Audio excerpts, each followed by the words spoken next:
see the path to the championship. I can see it. Coca-Cola 600 belongs to Ryan Blaney. Blaney's learned how to win over the last couple of months. Blaney! Harmon! They spin behind him! It's going to be Blaney! We're going to win this thing. Ryan Blaney is going to win his way into the championship for... You have to run a perfect race to get it. Ryan Blaney is a NASCAR Cup Series champion! What an unbelievable year. What an unbelievable playoffs for us. This is the Team Blaney Podcast. Welcome, everyone, to episode 157 of the Team Blaney Podcast. My name is Adam Rogers, and alongside me is co-host Steve Mez. This podcast is brought to you by fans for fans. Steve and I have been following the drivers of the Blaney racing family for 2 decades, and Team Blaney itself launched on social media back in 2014. Each weekly episode of the show offers an in-depth analysis of Ryan Blaney's latest NASCAR Cup Series race, plus news, notes, and special guest interviews all throughout the year. This week, we break down Team 12's run in the Firekeepers Casino 400 at Michigan International Speedway. Steve, heard you just got out of the car from your extended stay in the Irish Hills of Michigan, and you're ready and raring to go to recap this 2-day event that was the Firekeepers Casino 400. Well, we're calling the weekend a double because we did the Saturday night at Sharon Speedway, but it actually ended up being a triple because we, went to a track, left the track, went to a track, left the track, and then went to a track again, and then left that track too. So, yeah, we spent a lot of miles and hours on the road, but what a fun weekend overall for everything. Team Blaney, the Ryan Blaney Family Foundation Saturday night, and then Ryan on Saturday or on Sunday and Monday. Was just all kind of great stuff going on.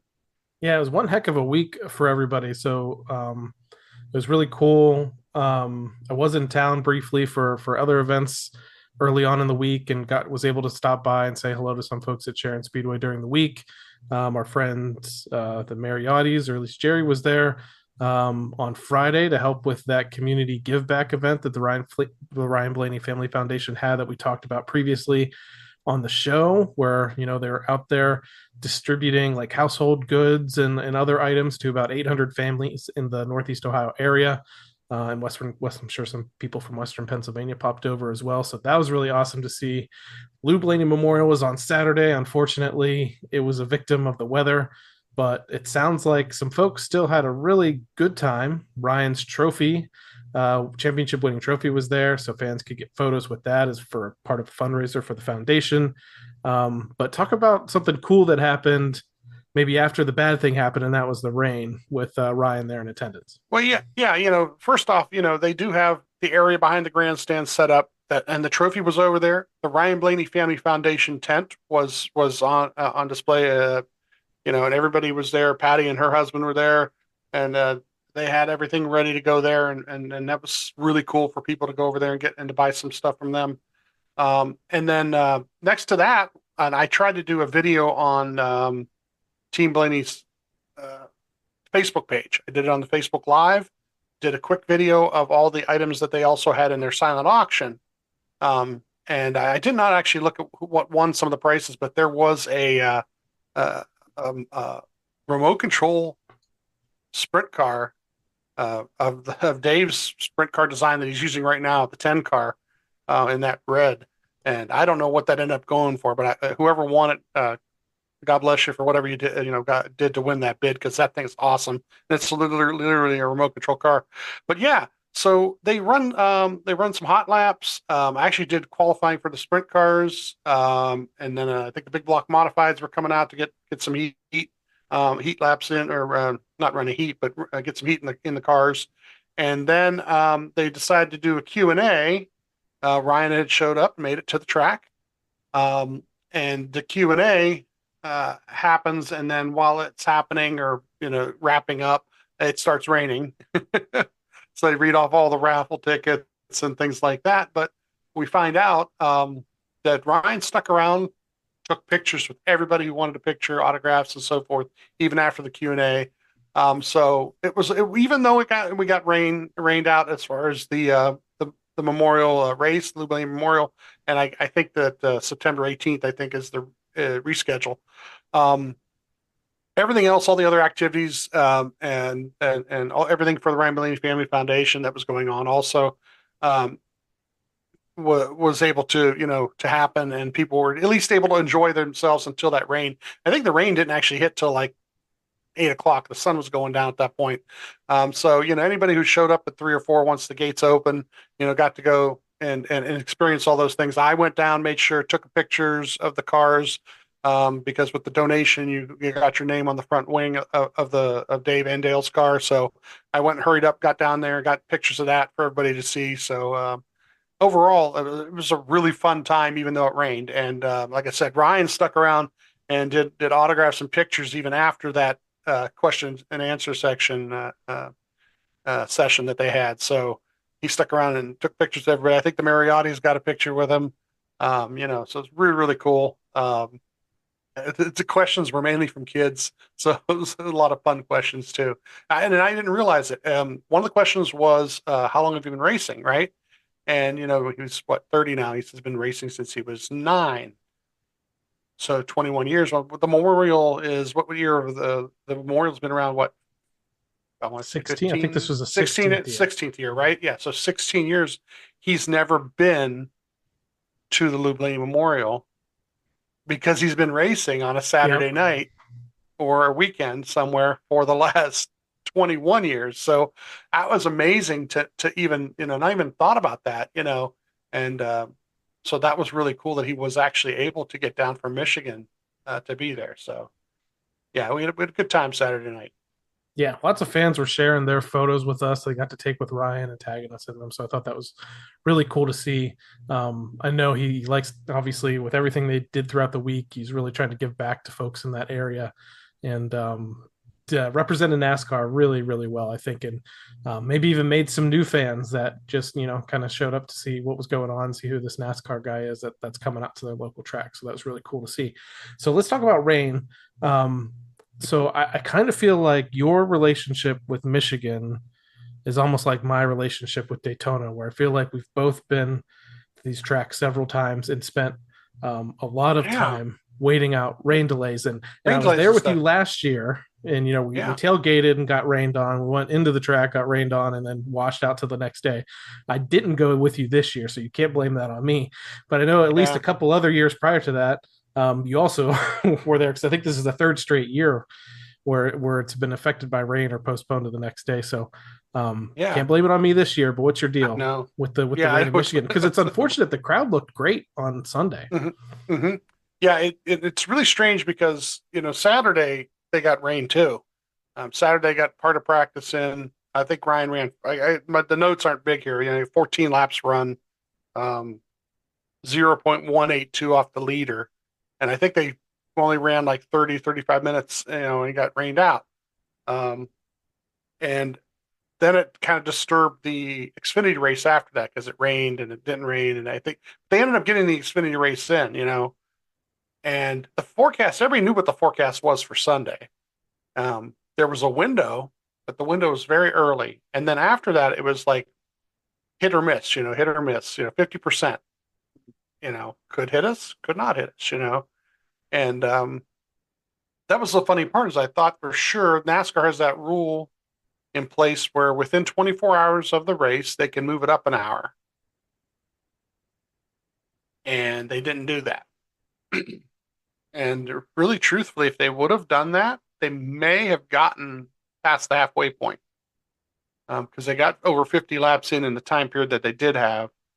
And if they would have started at 1 something, just, I won't say 1:30, but at least by 1 something, they probably would have got it in. We were sitting on the track at 1 something in the afternoon, basking in the sun. We went down, got those passes, and got to hang out down there. So I don't know why the weather in the last couple of years. It's 2 years ago, right? 2 years ago, I was up there with a company, my company trip, and same thing. It rained and then it stopped, and they got that one in.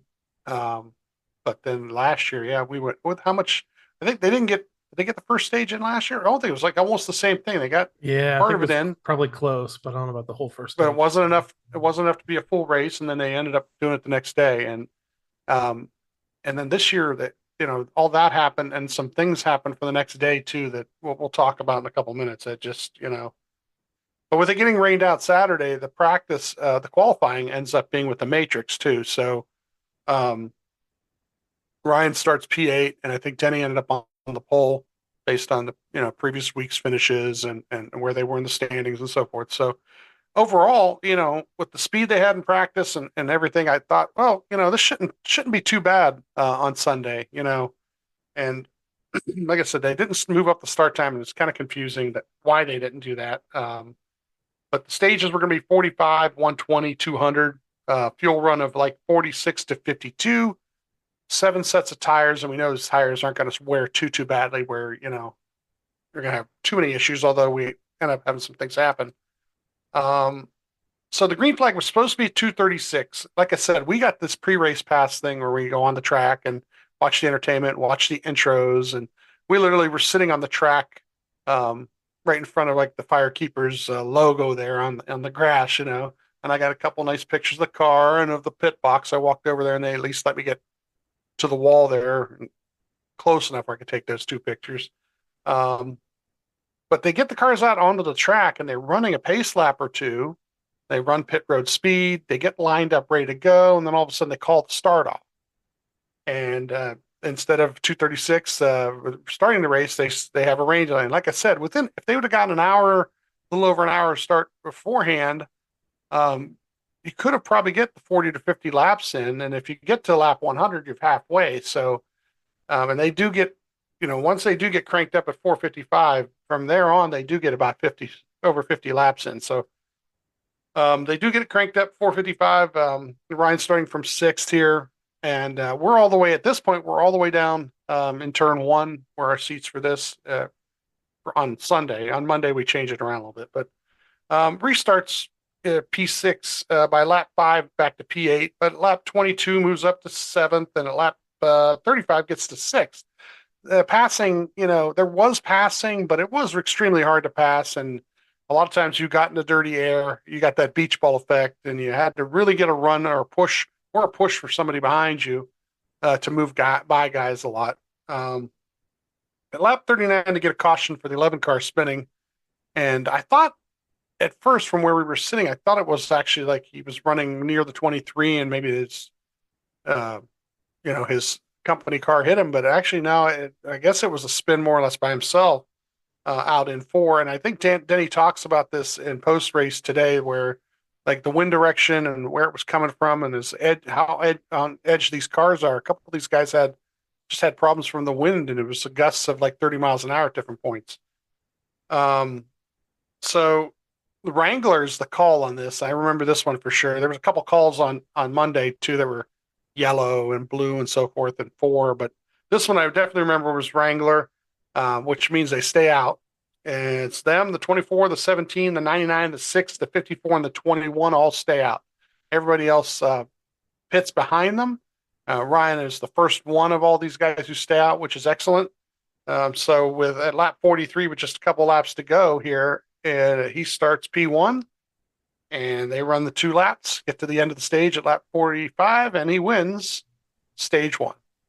This is great because we've been harping about, or at least I do, beating the drum about points, regular season points, how important they are because of the way the points reset and the bonus playoff points you get for how you finish the regular season standing. So he's in this battle to keep the 5th position, and obviously also wants a playoff point for winning a stage too. So he picks up the 10 points for finishing first in the stage, plus a bonus playoff point that he can carry with him throughout the rest of the playoffs. So I thought it was early enough in the race to where they could make a gamble like this and lose the track position because they'd have time to make it back up again.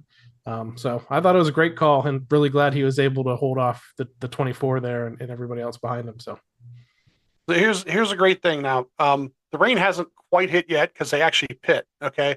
So those 7 cars and maybe 1 or 2 guys that were in the field behind them all pit. And in doing so, they're waiting on fuel. It's like a 12.847 stop. It's a longer stop, but and you'll see if you guys watch on social media, Team Penske has posted a couple of these pit stops, and 2 or 3 of them were on fuel. They waited on fuel, and that's why it took longer. But what's interesting about that is he still beats the other 6 cars off of pit road that were on his pit strategy. So even though he was a 12.847 stop, everybody took fuel. And the rain hadn't quite hit yet, and it was about to hit. And then we were thinking that, they called the caution for the rain at lap 51 here. And we were thinking if they get some laps in, if they can get to 100, they pitted later than other guys. Those other guys pitted before the stage ended and ran 4 or 5 laps. So with 4 or 5 more laps of fuel, and they made sure they packed it full of fuel, and who knows if those guys who pitted before the stage ended. My scenario, and I think we were texting you at this point, was let's get see if we can get the track dry, get back out there, get to lap 100, race to the end of the rain. Maybe we've got enough fuel and they don't, and they might have to pit, and then we don't pit, and then it rains, and then we steal one, but the rain kind of ruined that whole scenario. We waited around and hoped that it quit, and the sun kind of peeked out, and it was at that point they decided that they just couldn't get it dried fast enough. It was for what they wanted to do and so forth. I think racing to the curfew would have probably been a bad thing and may not have worked, and it was a better idea to do what they ended up doing. They ended up calling it for Monday, and they tell you on the loudspeakers the race is going to start at 11:05. We're going to open the gates at 10, and the parking lot they're going to open it, I think it said at 9. So we planned accordingly. We had a hotel set up at a certain distance, drove to that hotel, and then we were going to drive back the next morning. Now, a couple things happened. Now, the parking lots, we did get in the parking lot by about 9:30-ish. And from where we're at to have to walk over to the gate, so forth, okay, it takes us this long to get over there, blah, blah, blah. And we go ahead and start marching up the hill toward it. And it's about 10:15 when we actually get over to the gate, because we kind of messed around with the car a little bit. We thought, oh, okay. Now I had read, and I talked to Jerry, actually, Mariotti, about it, because last year they stuck around on Monday. He says last year they didn't even check anybody coming in. They just let people in. It's Monday. We've already collected the money. You know what I mean? I don't know how that works, but maybe they had way too many people last year get their money back, because they were checking everybody. We got into line, and the line was 150, 200 yards away from the gate, and they had gates open. It wasn't like they only had one gate to go through. They had the gate down below in turn 1 down there, and that was full when you come over the bridge. We went up further because once we got in, we wanted to sit across from the pit box, which we ended up doing. But we're waiting in that line at 10:15. We know the race starts at 11:05, and it's not really moving much. And they're telling the people, they're running down the line and telling people they have an express lane for people who don't have any baggage to check. We both carry backpacks that are clear visible. You can clearly look through them. Although we do carry like little mini coolers, so they have to open a mini cooler. But I never even take my backpack off. I turn around, I let them look at it. If they want to look at the mini cooler, it's hanging off the back of it. They can open that up, But they are doing this for everybody, and they're scanning every ticket coming in. So we probably got in the gate by about 10:45. Turn around and look, and the line had not gotten any smaller. And there was more than one line going into those gates, and that was the south gate near the start finish line. And there's another one at the north, on the other side of the start finish line, in the north, coming from the north. And who knows how many people. Had to be thousands and thousands of people still outside the track when the race started. I understand they're understaffed. Yeah, that's what I was wondering, if there's just not enough staff to kind of handle the line as it went through. To handle the lines. I understand that, because you hire a lot of temporary people who could be there Sunday and might not be able to be there Monday. The only solution I have for them is open the gates earlier. If you'd have told people you could have got in at 9, I bet you more people would have been there at 9. We would have been there earlier. We didn't plan on coming in a lot earlier because we knew we couldn't get through the gate until 10 o'clock. If we knew we could get into the gate at 9 o'clock, we would have probably been there by 9 o'clock. So I think they made a mistake there because I don't think they realized how many people were going to come back. And I would say probably over 50% of the crowd came back. It was pretty packed. I mean, we could sit where we wanted to. Nobody was checking your ticket location. But as we looked around the stands, I would say it was 50% full. My wife Kate said that. She says that's at least 50%. I think you're right. And I don't know what place seats, but that's pretty good. And we, like I said, we did pick some seats that were near the aisle and right across from the pit box. So in the next day or two on TikTok, I will definitely post a couple of the videos. They had a 2-tire stop I want to post because it's really cool watching Ryan get out of the way. Ryan Flores skip getting out of the way of the car. And then there's the last stop of the day was a 9.2 second stop. And it was pretty good under, at crunch time. So, we go ahead and we get green flag at 11:05 and, we're inside the track. So I'm not going to complain too much more. I'm off my soapbox. Just hopefully that doesn't happen to them again. Hopefully they have good weather, Lap 55 here, the 9 is leading the field to the green for stage 2. At lap 64, Ryan's up to 19th, and the 19 takes the lead at that point too. Monday Truex in action. Monday Martin. Lap 64 up to 16th. At lap 77 up to 11th. And that's, the 12 spots in about 25 laps. So, he's on a little bit different pit strategy because, winning the stage the day before, but he worked his way all the way up there. So that he was fast, and able to work his way up there. At lap 80, they got some green flag pit stops in this cycle beginning now. Mind you, he can go longer now because he pitted later than those guys. Ryan does run long here at lap 85. He's up to P1. So now he's leading some laps too. And he leads about 15 laps here. Lap 100, he goes ahead and pits from the lead. And they're waiting on fuel here. So this is, like I said, this is a 13.814, but it's based on fuel. Get the tires done. They're putting a second can in. And if you pack it with fuel now, later on, you might not have to put as much in. And I think that's part of it. Lap 106, he sorts out to about 15th here. At lap 108, we get a caution for the 22 right rear tire. Same time, the 38 lost their right rear tire, and the 16, I believe they said it was the left rear on his, but all within the same lap. 3 tires. So confused. So I'm working, but at that moment, I was able to kind of have my phone on for just a little bit I just turned it on just to see what was happening. And that's like right when I turn it on, it just like looks like a war zone. They keep showing this car and this car and this car. And I'm like, they don't look like they're in an accident. I'm like, it looks like blown tires. So I hop in the Discord real quick and they just say like, yeah, the tires are blowing. And Ryan's asking whether he should be worried or not. And Jonathan's, kind of like, maybe he should. But this is really the only time this happens during the day. And what did they ever get confirmation that it was something on the track that these guys were running over, or what was it? It just seems so odd.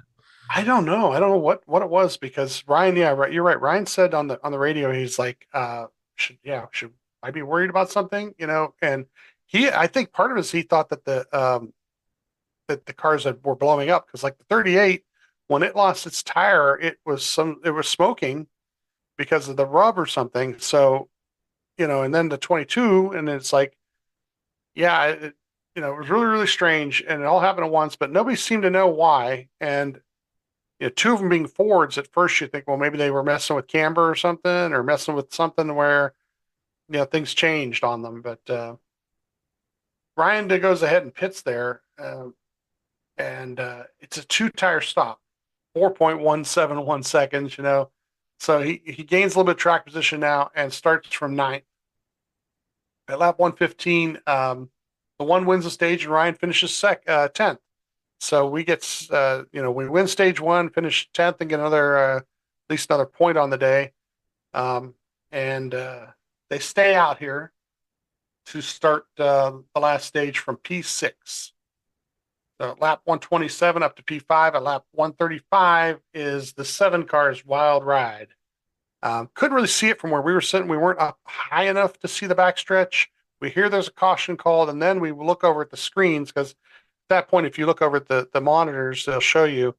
And yeah, he started sliding left, and then got upside down. They took his car to the R&D center because of this. I think they want to see why it flipped, because it got upside down, and then it didn't. It slid on its roof for a little bit and hit a grass section. And when it hit a grass section, then it flipped. Yeah. It flipped, like it did a whole flip, and actually flipped back onto his tires, which is good because it made it easier for him to get out of the car. And he walked away from it. So hopefully, once again, stacking pennies will be fun to listen to. And I don't know definitely get what to happened explain there. that. Like they showed a replay that showed like he and the 10 had some contact prior to that, and the 7 got behind a little bit, built up another big run, went to dive down in the inside of him, and it appears to make contact again, and then that's what kind of sends him spinning and then flipping. But man, a guy that doesn't need to take any more hits like this or have any more bad races like this, and then especially with what happens, the good things that happen with his teammates at the end of this race, like it's just unfortunate. You like to see something go his way at some point, but you can kind of see it in his interview at the care center that he was pretty down about it. So Ryan stays out at this point. They restart from P4 now at lap 141. By lap 145 into sixth here, and then at lap 150 or so, we get green flag pit stops starting up again. At lap 161, Ryan pits, and it's a 9.210 second stop. Like I said, I'll try to post this to TikTok and some other places tomorrow. This is a great pit stop under green flag conditions that it definitely helps him with track position. By lap 180, he's up to 12th here, and he's stuck behind the 11 car.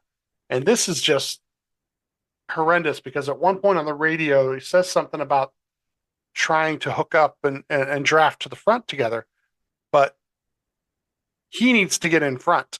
He's faster than the 11, and he can't get past him. And the 11 doesn't want to give it up. But if the 11 would have given it up, the 11 probably could have drafted off of him, and they probably could have done that. They probably could have worked up there. The 11 was also had some underbody damage from the previous day skidding through the grass too. So yeah, I saw some frustrated folks in the Discord about this sequence here because it really puts them behind on this last run. They start losing position. Now by lap 184, he's still behind him, but the 34 car at this point is falling backwards. And Ryan pins the 11 in such a way that he gets by both of them. So it was like, it's finally past him. He starts to gap the 11 a little bit, but he gets to 10th at this point. And low in 89, he gets to 9th. I think somebody actually had to pit finally who hadn't pitted yet. And then at 194, we get the caution for the 19 car. Like I said, just guys were having problems and just spinning out. And what did you think about this caution? Because I know some people are going to question it. He did hit the wall pretty good, so I can understand, but they were very fast to throw it. And it's one of those like things where it's like, there's a tower like just really wanting a caution here to create some drama, because as soon as he hit the wall, boom, right away. They didn't think about it. Where in other scenarios, they wait and see if he keeps going, and he does. He keeps going. He could have made it and makes it to pit road, I think, on his own. So it's we didn't necessarily need it at the time, I thought. I mean, maybe it was good for the 12 because it could have a chance at bettering their position, but I was fine at that point with where he was going to finish, and I didn't really know what to think. Yeah, I kind of agree with you that we're at this point we're probably a top 10 car, and a top 10 finish would have been nice at that point. And it really in hindsight, want to say that because of what ends up happening. But you always want those restarts to happen because you don't know. Maybe you can make a move at the right point at the right time. And literally, Ryan was up to P6 with some of the things that happened around him. So for the first restart, the first green white checker that they do, he takes the low lane and he defends it pretty well. And I think he gets to about 5th and then gets back to 6th here before there's a caution for the 1 car. So now I'm still thinking maybe a top 5. You slide by the right guy at the right point, the right time. And these things are all about the push and who's pushing who. And between this first green white checker and the second one, there's chatter on the radio. Or not on the radio, I'm sorry. It was on Twitter because Kate actually read it to me that the 24 car might be short a half a lap on Yep. fuel. They had And pitted like 10 laps before everybody else. And I forgot all about that until she said that. And I'm like, oh, geez. And he's controlling the restart from the high lane now because he had actually pushed past the 45 at that point.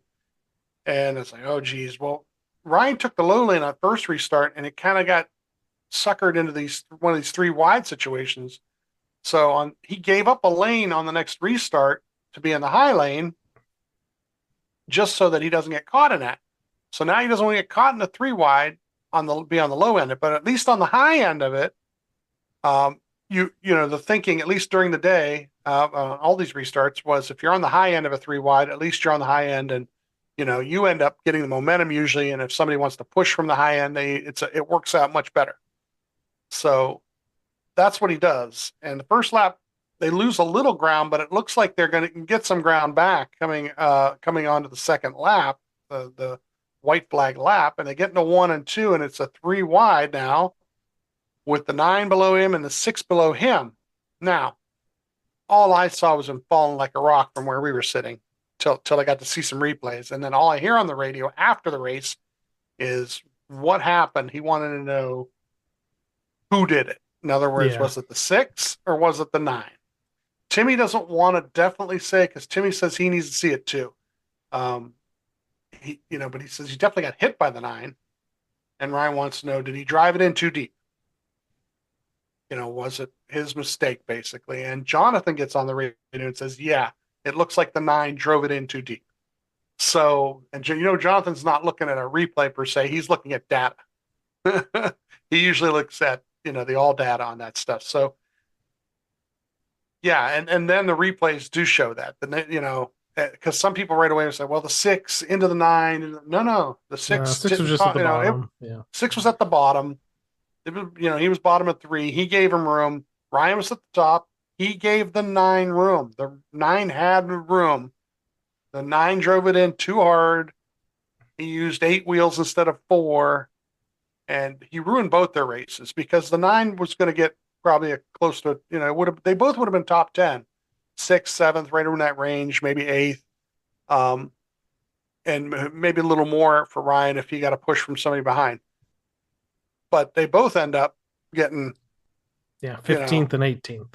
15th and 18th because, another one of these guys thinks he can do more than he can do. I don't know how else to put that, I hate it if it's Ryan doing that to somebody else.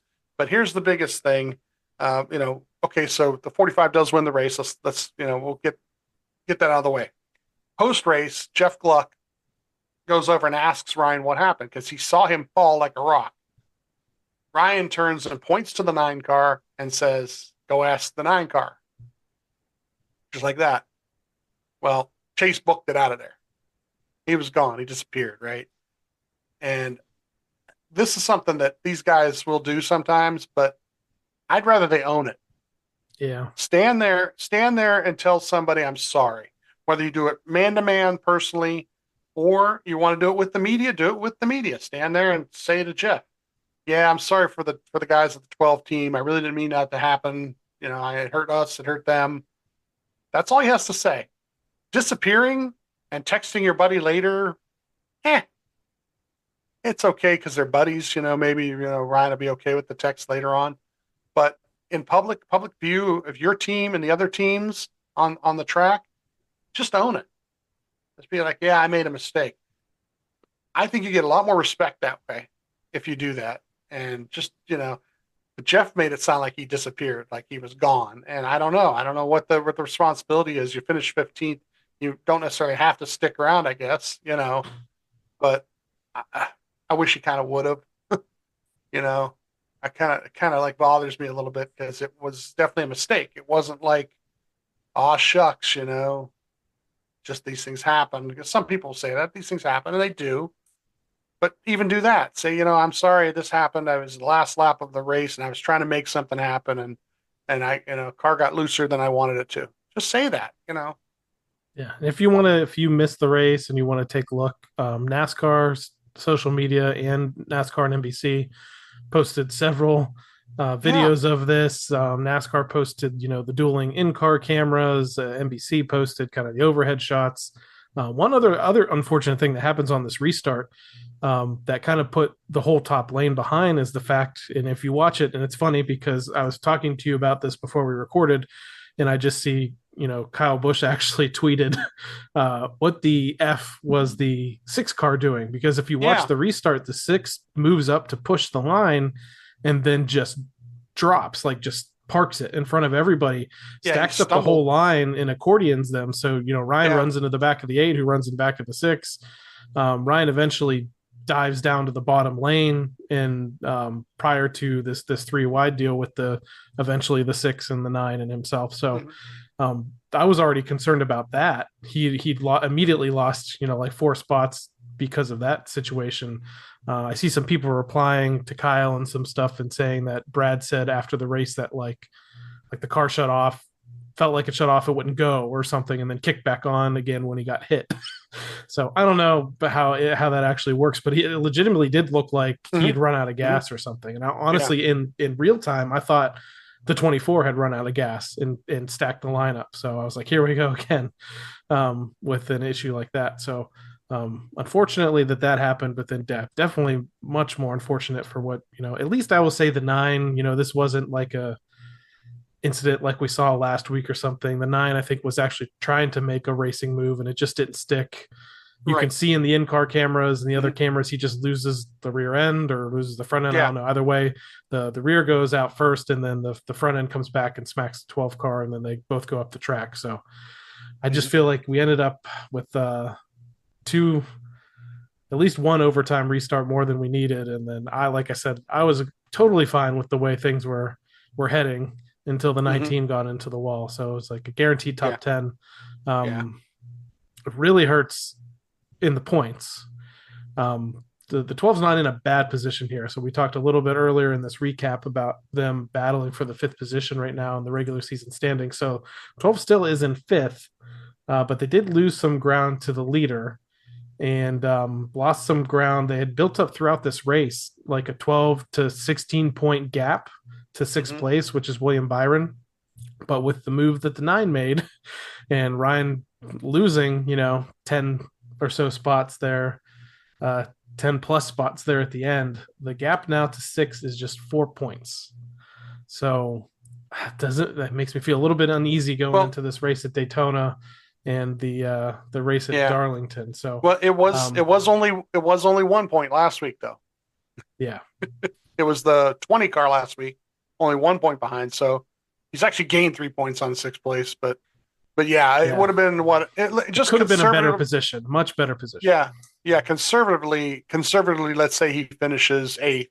Conservatively, that's 10 more points on everything, right? It been 10 more points here above everybody, and conservatively at least lost probably at least 10 points on the whole deal. Although the you pointed out earlier, I don't know if we were talking about earlier, the 71 car and the 77 car finished top 10. Spotter Josh Williams, I don't know, is that their first top 10? I think they've had a top 10 already. I think they did. Yeah, they've had 1 or 2 earlier. No, it was I think he actually may have had one recently too. Yeah, Indianapolis, right? Indianapolis. Yeah. So they're doing pretty well lately. It's so funny. We actually saw Josh post race for like a brief minute. He kind of surprised us. They were driving by on their way out of the track, but so pretty good for the Spire guys. Even with that, well, if Corey didn't crash, who knows what they would have done. But yeah, with all that mayhem, I mean, with what happened between Chase and Ryan, a couple guys got by him, and if you there is an in-car camera of Chase that follows him even after that incident, and he got behind a bunch of other guys too because he lost all the momentum at that point too. He lost a lot of spots for himself too. I was trying to hit Harrison Burton at the line to try and knock him out of the way too. Got a little too wild there after that, but. I mean, overall, then that's the thing is I tried to get, we got back to the car and waiting there in line. And, you want to be mad a little bit, about what had happened near the end there. But overall, the weekend itself was a pretty good weekend. It was executed pretty decently. They They played some strategy to their advantage to get that stage win, and that's a bonus point for the playoffs. And ran the rest of the race really well enough to get back into the top 10 and stay up there. And literally, one or two really good restarts. Who knows? It might have been a top 5. I was being really optimistic near the end. I texted you that before the second degree white checkered, hoping that he got in the right line and made the right push and got by the right guys. Wasn't necessarily a winning car. There were a couple guys, obviously. The 45 was really strong. One or two of the other really good cars, the 5 car and the 20 car, were really strong during the day. And unfortunately, they didn't see the end of the race with the caution they were in. But overall, it was a good weekend. It really was. And they're still clicking. You know what I mean? It wasn't like a setback or anything like that. The finish itself might have been, but the actual execution was really good. Yeah, they had some speed. They made some good pit calls. They made the great call to pick up the stage point and get those stage point or the playoff point and get the stage points that help salvage the day. We say that a lot. Like if you can get play or stage points in the first 2 stages, at least if something bad happens to you later on, you can kind of lean on those going forward. And it's really, really important because I'll say it again, the regular season standings do mean a lot.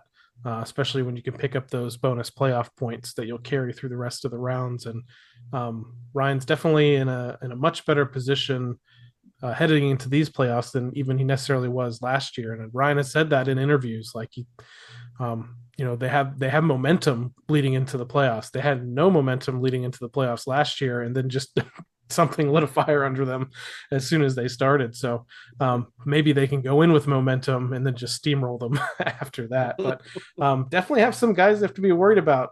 We got to worry about this 45 car who finally picks up the win after multiple second place finishes and near wins. That team, one finish out of the top 10 in the last 6 or 7 races. Yeah. They are definitely on fire right now. Will they cool off in the playoffs? We'll see, but they did take over the points lead. And so let's take a look. I mentioned where Ryan was at, but the point standings as of now, Tyler Reddick has taken over the lead where by 10 points over Chase Elliott. So if Chase doesn't make this mistake on the final lap, that gap would be a lot closer, a lot tighter. He wouldn't have dropped so many points. So Denny Hamlin moves up a position to first. Kyle Larson was the big loser on the day, losing 3 positions. He's now in 4th now. In the standings, Ryan's in 5th, Byron 6th, Bell 7th, Martin Truex Jr. after that rough day stays in the 8th position. Keselowski is 9th, and Ty Gibbs moves up a spot into the 10th position overall in the point standing. So I was going to ask you a question. Do you have the playoff, like the cut line set up? I just was kind of curious as to how much that got affected too, because that's really close right now. Yeah, for like guys. Yeah. The big winner on the day, even though he got kind of caught up in an accident here, is Chris Buescher, who is in the holds down the 16th and final position right now on points. He's plus 16 to the good, which I think in the last couple of weeks, the guys in 16th were really only like plus a handful of points. Mm-hmm. Ross Chastain was looking great. And you talk about having one too many restarts there in that race. The one car was unfortunately the victim of that. He's now a point in the 17th position. He's a point out there. Bubba Wallace is in 8th now. He's a point back as well. So I think they might be tied for that right now. But Chastain has the advantage. So Kyle Busch is still 93 points back. So we're really right now. So Ty Gibbs is in 15th plus 39 to the line. So he's doing okay. So it's really the 17, the 1, and the 23.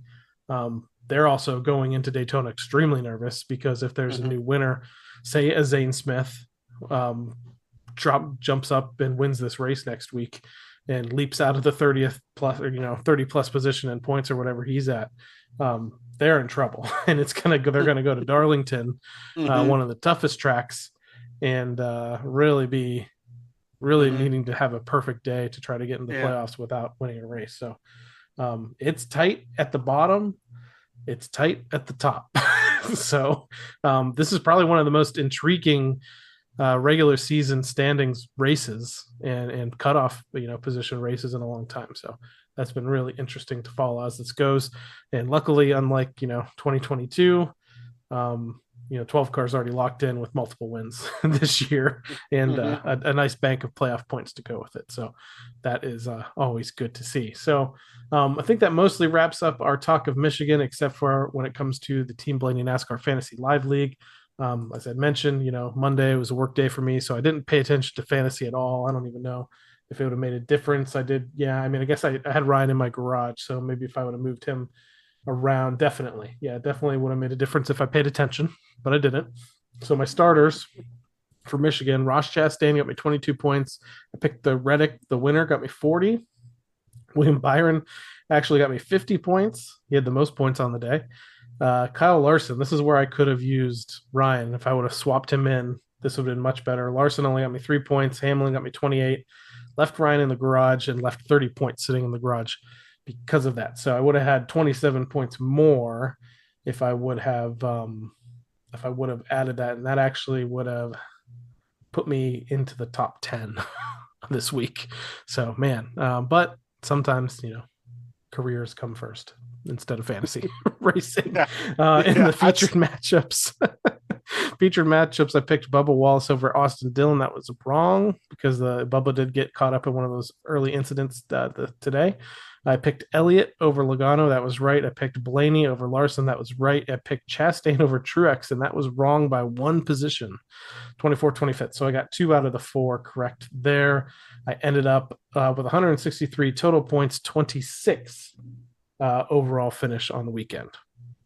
Yeah, I had one mistake, and that was I pulled before the end of the stage, put Suarez in the garage because at that point I think I had Chastain in the garage, and at that point Chastain was running much better, and I knew Suarez was on a different pit strategy too, so I kind of thought his finish was going to be affected by that, and that was about 9 points difference, and that 9 points would have put me in the top 10. And so I had Bowman and Chastain and Truex in the lineup, and they were not great points, but they were some. But I did have Kyle Busch and Brad Keselowski, and those guys were the second and fourth best point getters on the day.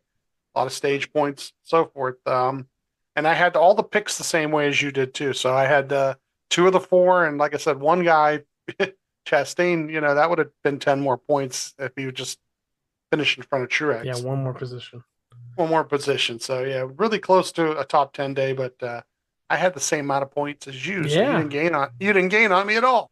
I didn't. So we ended up in a 4-way tie for 26 with 163 points earned. Let's take a look at the top 10.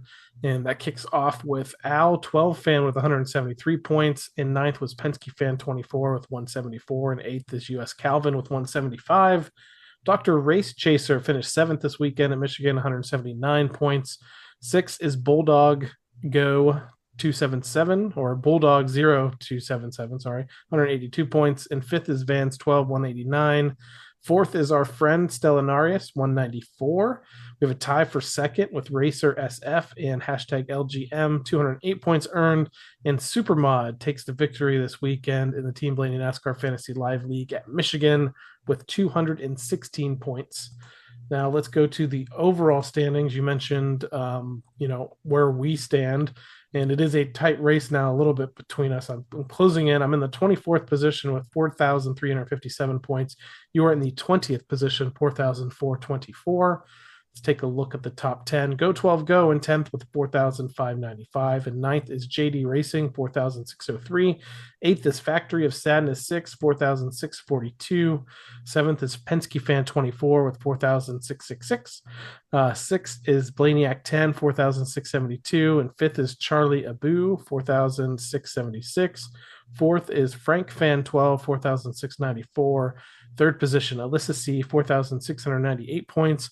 2nd, Go Larson. I don't know. I know I've been away a couple of weeks here from the podcast, but Go Larson has, I don't know when it happened, has finally fallen out of the top position in the Team Blaney NASCAR Fantasy Live League. I'm not sad to see that. I'm sure they have a soft spot for Ryan being in this league or joining this league, but Go Larson now in 2nd, 4,711 points. And in the 1st position, we have Racer SF. 4,727. So, Steve, that brings us to this weekend's race coming up at Daytona International Speedway, and we're going to give you the NASCAR on TV report for Daytona International Speedway. Things kick off on Friday, August 23rd, 5 p.m. Eastern Time. NASCAR Cup Series qualifying at Daytona. That's going to be on the USA Network. So 5 p.m. Eastern Time. Remember, it's going to be single car qualifying only. There's not going to be a practice. This is a super speedway race. So no practice, just qualifying happening on Friday afternoon, evening. 7:30 p.m. Eastern Time, we have the NASCAR Xfinity Series Wawa 250 powered by Coca-Cola at Daytona. That is also going to be on the USA Network. So if you have plans for Friday, either change them or tape this stuff because you're not going to want to miss Xfinity Series races at Daytona. Much like the truck races, they're always pretty exciting. Hopefully, they can keep the pack together and have a nice finish to that race. Saturday, August 24th, it's a night race at Daytona, 7:30 p.m. Eastern Time, the NASCAR Cup Series Coke Zero Sugar 400. You can watch that on NBC and Peacock. I kind of posted on Sunday, mostly as a joke, looking ahead to the weather forecast for Daytona. And, in the summer, there's going to be rain in the forecast nearly every single day. And, I haven't looked at it today, but as of yesterday, I think they were in a 70% chance of rain. Rain in the morning was possible. Thunderstorms and rain throughout the evening is possible, but that's not really different than any other day here in the what's supposed to be the Sunshine State. So I am planning on heading. We are planning on heading over to this race on Saturday, and hopefully I won't endure yet another Daytona rain delay. But we shall see. Let's take a look at Ryan Blaney's stats when it comes to racing at Daytona International Speedway. Since 2015, he's made 18 starts at Daytona, led 208 laps. He has an average start of 13.4, average finish of 19.2, and one win that came in 2021. We were there for that. That was a great win. 4 top 5s, 7 top 10s.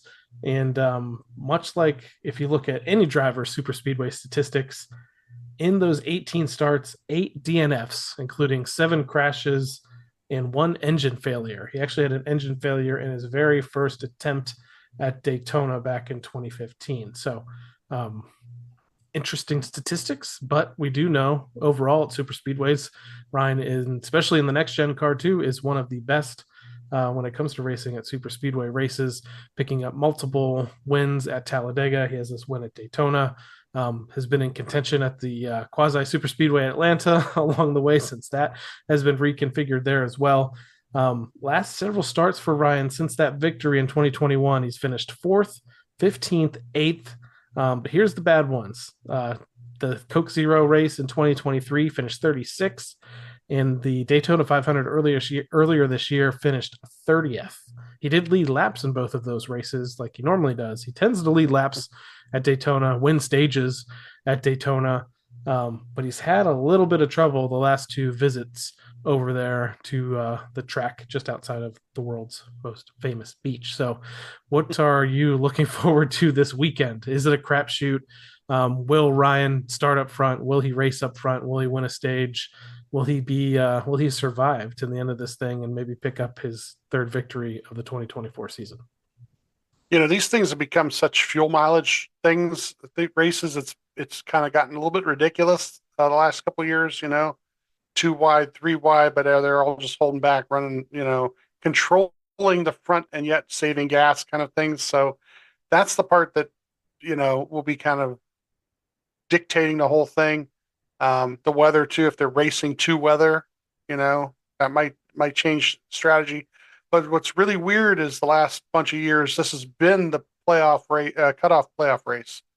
And this year it's not. Due to the Olympics, due to the way the schedule was set up this year, Darlington is the playoff cutoff race. There was always a sense of urgency for guys below the cut line anyway.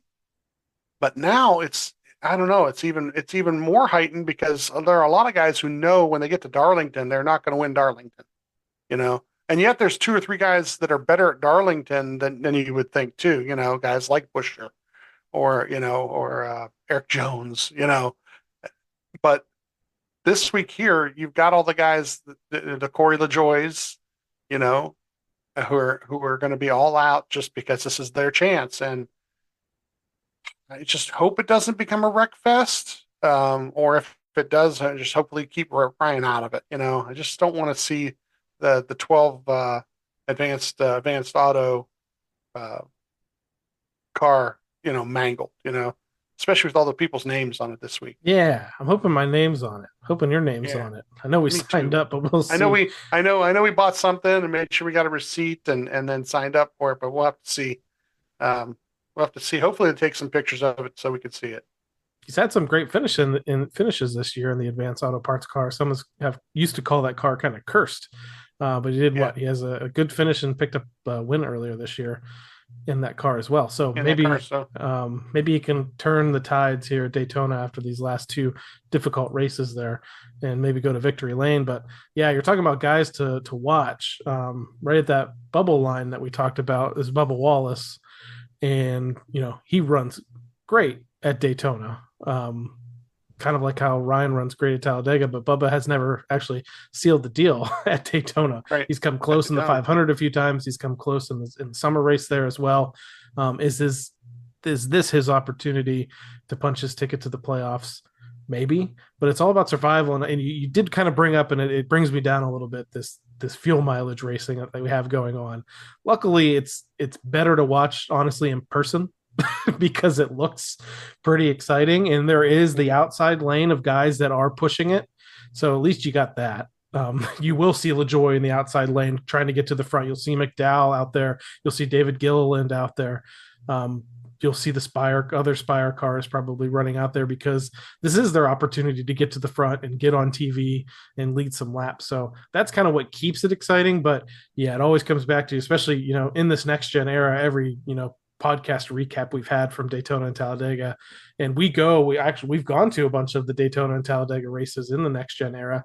And I always mention, like, you know, especially the first time I went to Talladega, I'm like, man, this looks super exciting. 3 wide. They went 3 wide for, you know, 50 laps in a row, whatever. Like, it's awesome.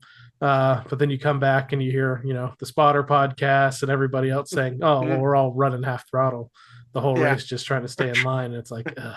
Yeah, trying to save gas. I'd prefer that over the single file line they used to just kind of shake out into. So that's true too. I mean, at least something could, yeah, because does look more exciting, right? I mean, the single file line, one guy goes on a line, and it's, you know, you're right. The 3 wide is definitely more exciting. And I will say Daytona is not as wide as Talladega either, so they're less likely to get 3 wide unless it's at the end of a stage and they're trying to get the stage points. So, you know, if they do get 3 wide at Daytona, it's usually a move. It's not necessarily where they're half throttle, you know. So yeah, it's great because it's always under the lights. You know, that kind of makes it more exciting too. That place is really great at night. And hopefully, like I said, hopefully the weather holds off so it's not on Sunday during the day, you know. Yeah.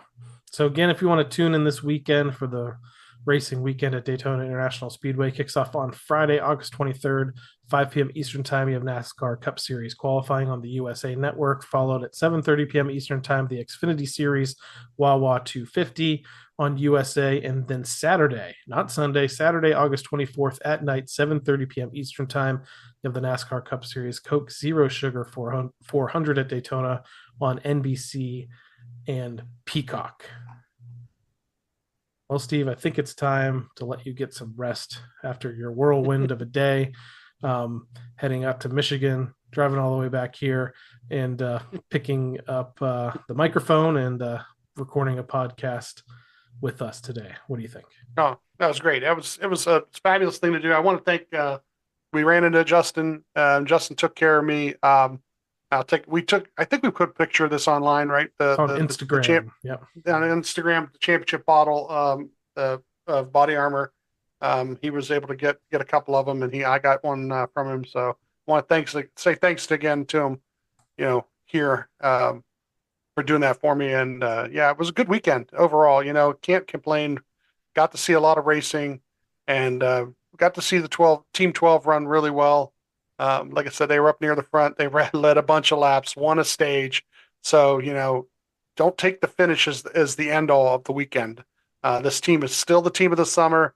They're still doing it every week. They still have a chance to win every weekend, and I can't wait for next Saturday already.